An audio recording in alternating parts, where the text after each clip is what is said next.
کامیاب زندگی پرسکون زندگی اس سیریل کی ایک نئی ویڈیو کے ساتھ آپ کی خدمت میں حاضر ہوں۔ ایک اسلامی معاشرے کی بنیادی تعلیم یہ ہے کہ معاشرے کا کوئی فرد کسی بھی انسان تو کیا جانور کے لیے بھی تکلیف کا باعث نہ بنے۔ اسلام جس معاشرہ کا خواہش مند ہے اس میں تکلیف، اذیت، تنگی اور ترشی کسی صورت برداشت نہیں۔ یہی وجہ ہے کہ قرآن و حدیث اپنے پیروکاروں کے لیے تکلیف پہنچانے کی صاف اور واضح مذمت بیان کرتے نظر آتے ہیں۔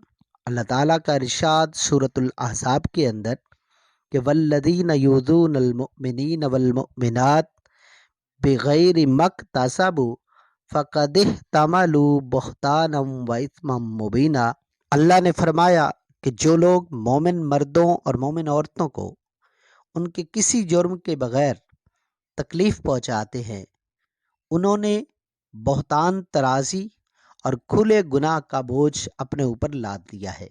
اس آیت شریفہ میں مومن عورتوں کا خصوصی طور الگ سے ذکر فرمایا گیا کہ عورت کمزور ذات ہے، صنف نازک ہے، اس کو تکلیف پہنچانے والے مرد اپنی طاقت پر گھمنڈ نہ کریں بلکہ بادشاہوں کے بادشاہ اللہ جل جلالہ کی پکڑ سے ڈریں۔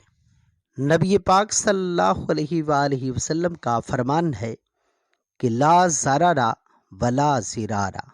ترمذی شریف کی اس حدیث میں فرمایا گیا کہ اسلام میں کسی کو تکلیف پہنچانے یا ایک دوسرے کو مقابلے میں تکلیف پہنچانے کی کوئی گنجائش نہیں۔ مطلب اس حدیث کا یہ ہے کہ نہ تو نقصان پہنچانے کی ابتدا کرو اور نہ ہی کسی دوسرے کی تکلیف پہنچانے پر شرعی حدود کو پار کرتے ہوئے بڑھ چڑھ کر دوسرے کو نقصان پہنچاؤ۔ ذہن میں ایک بات آتی ہے کہ آج کے اس ماحول میں ہم اپنے گھروں میں مال جان رزق کے اندر خیر و برکت کو کیسے لا سکتے ہیں؟ اس کے لیے نبی پاک صلی اللہ علیہ وسلم نے ایک طریقہ بتایا، ملعون من ضار مؤمنا، فرمایا کہ جو شخص کسی مومن کو نقصان پہنچائے وہ ملعون ہے، یعنی اللہ کی رحمت سے دور ہے۔ یعنی کسی بھی درجہ میں تکلیف دینے والا اللہ کی رحمت سے اس وقت تک دور رہتا ہے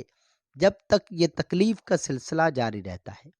آج کل بے برکتی، نحوست، مہنگائی، گھریلو ناچاکیوں کا رونا رویا جا رہا ہے۔ اس کے لیے بزرگوں سے دعائیں، عاملوں سے تعویذیں لینے کے لیے لمبی لمبی لائنوں میں وقت صرف کیا جاتا ہے۔ اس کے ساتھ یہ بھی ضرور سوچئے، اللہ والوں سے دعائیں کرنا، اللہ والوں سے دعائیں کرانا منع نہیں، اسی طرح قرآن و سنت سے رہنمائی لے کر کوئی دم پھونک کرنا اس سے بھی منع نہیں ہے۔ مسنون دعاؤں کا اہتمام ہو، فرائض و واجبات کی پابندی ہو، صبح و شام کے مسنون اعمال کی پابندی ہو، یہ ضرور کریں۔ گھر، سڑک، آفس میں کسی انسان کو میرے کسی فیصلے یا عمل سے تکلیف تو نہیں پہنچ گئی اور اللہ تعالیٰ نے مجھ سے رحمت تو نہیں ہٹا لی۔ اسی رحمت کی دوری کی حالت میں اگر انتقال ہو جائے تو نبی پاک صلی اللہ علیہ وسلم نے اس شخص کا ٹھکانہ جہنم متعین فرمایا ہے۔ فرمایا کل موسن فی النار، کہ ہر تکلیف پہنچانے والا، کسی کو بھی ضرر پہنچانے والا، تکلیف پہنچانے والا وہ جہنمی ہے۔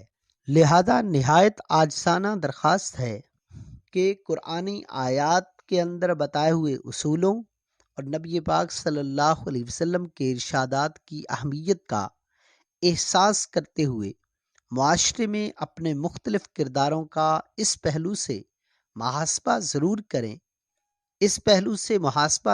کریں کہ میں فائدہ پہنچانے والا ہوں یا نقصان پہنچانے والا ہوں۔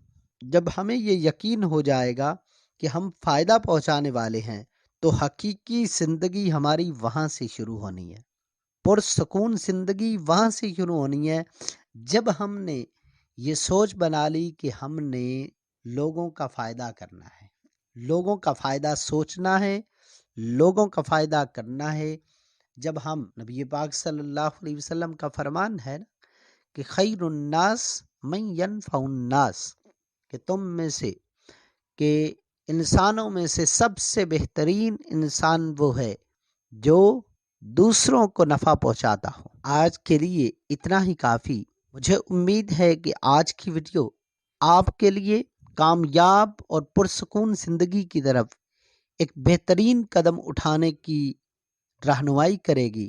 اب تک کے لیے اتنا ہی کافی۔ اپنی نمازوں کا خیال رکھیے گا، اپنی دنیا بنانے کے ساتھ ساتھ آخرت کی فکر ضرور کیجیے گا۔